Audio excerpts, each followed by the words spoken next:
বসন তোরা। থৌ না বাপু, ঘেঁচাঘেঁচি। আচ্ছা বলো, চুপ করেছি।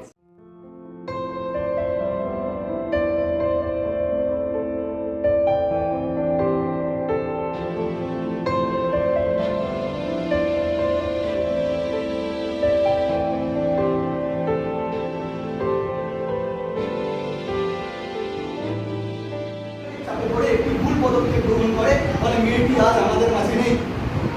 আপনাদের জানানোর জন্য বলে রাখি, এটি ডিপ ফেক এআই ভিডিও, যেটি আমার আগের কন্টেস্টেন্ট বলে গেছে। এটি শুধু একটি উদাহরণ, এরকম একটি উদাহরণ না, এরকম হাজার হাজার উদাহরণ চারিদিকে অবিন্তি ছড়িয়ে রয়েছে। আপনাদের জানানোর জন্য বলে রাখি, এগুলি এআই দ্বারা তৈরি করা ভিডিও, যার দ্বারা যা খুশি করানো যেতে পারে। কোনো ব্যক্তির দ্বারা যে কোনো কিছু করানো যেতে পারে, কারোর থেকে যা খুশি করানো যেতে পারে। এগুলো দেখতে সত্যি হলেও আদতে হয় মিথ্যে।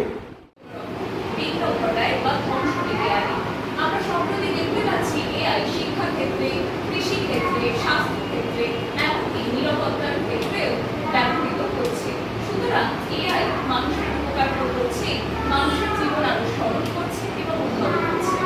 আমার বিরোধী পক্ষের কিছু বন্ধু বলেছে যে এআই নাকি কাজ কেড়ে নিচ্ছে।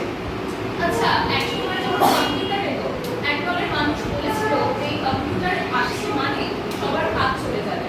কিন্তু এখন দেখুন, লক্ষ লক্ষ মানুষ আইটি সেক্টরে কাজ করে খাচ্ছে এবং আমাদের প্রতিদিন একটা প্রয়োজনীয় বস্তু হয়ে উঠছে কম্পিউটার।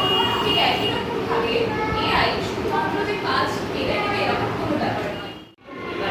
এই বিভিন্ন যে ক্রাইম হচ্ছে, তার জন্য মানুষ সুইসাইড করছে, এগুলো এআই এর মাধ্যমে করানো হচ্ছে। আবার দেশের পরিকল্পনা করানো হচ্ছে। তাহলে করানো হচ্ছে মানে তো বোঝাই যাচ্ছে যে এটা এআই এর দোষ নয়, এটা আমরাই করাচ্ছি। আজকে এআই আসার বহু আগে থেকেই পাড়ার কাকিমারা তো ফ্রিতে তাদের এআই দ্বারা একটি শিক্ষার্থী, প্রত্যেক শিক্ষার্থীর কিন্তু শেখার ধরন আলাদা হয়ে যায়। ফলে এআই তাদের জন্য আলাদা আলাদা মডেল, ল্যাঙ্গুয়েজ মডেল তৈরি করে দিতে পারে এবং এর ফলে ওই শিক্ষার্থীর সার্বিক বিকাশ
সেখানে পুরস্কারের জন্য 3 জন মনোনীত হলেও যারা পুরস্কার পায়নি তাদের জন্য দু কথা বলার দরকার। আমার ইংরেজি অংশগ্রহণ করাটাই কিন্তু বড় কথা, আর অংশগ্রহণ করলে শেখা যায় কী করে আরও সামনে এগোনো যায়, এই সম্পর্কে একটা শিক্ষা হয়। এবং যারা পুরস্কার পাবে না তাদের জন্য এই কথা করছে, যারা পুরস্কার পাবে তারা তো অবশ্যই আমার অভিনন্দনযোগ্য, কিন্তু যারা পুরস্কার পাবে না তাদেরকেও বলবো যে তারা যেন হতাশ না হয়, তারা যেন পরের যে প্রতিযোগিতা সেখানে যেন তাদের ক্ষমতাটা দেখাতে পারে, তাহলেই তাদের এখানে আসাটা সার্থক হবে। নমস্কার, ধন্যবাদ। বেশিক্ষণ বাঁচে না। শিল্প ছাড়া মানুষ, মানে ব্যক্তি মানুষ, সমাজ, এমনকি দেশ বাঁচে না। মানে আমরা অনেক সময় ছেলে মেয়েদের মার্কস কত পেল, কোন সাবজেক্টে কত পড়লো, সেটা যত আমরা গুরুত্ব দিই, কতটা ছবি আঁকলো, কতটা নাচলো, কতটা গান গাইলো, এটা একটা কম গুরুত্ব। এইটা দেওয়া যাবে না। পড়াশোনাটা দরকার, সেখানে ইঁদুর দৌড় থাকবে, ফার্স্ট সেকেন্ড হওয়ার ব্যাপারটা থাকবে, কিন্তু শিল্পটা ছাড়ে না।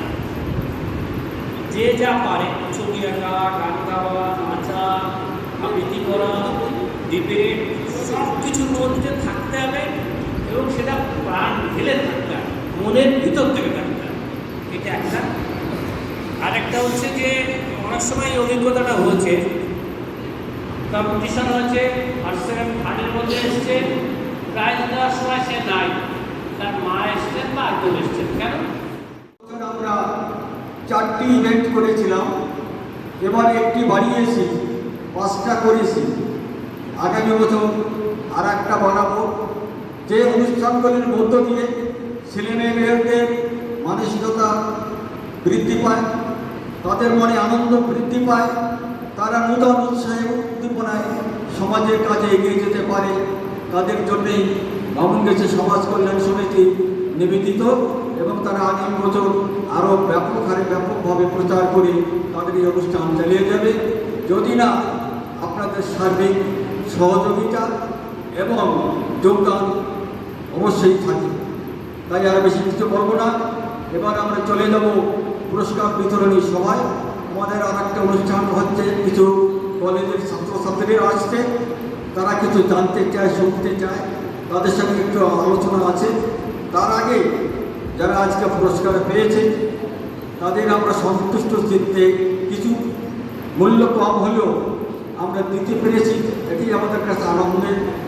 আশা করি আগামী বছর আরও বেশি এবং বেশি মূল্যবান পুরস্কার আমরা তাদের হাতে তুলে দিতে পারবো।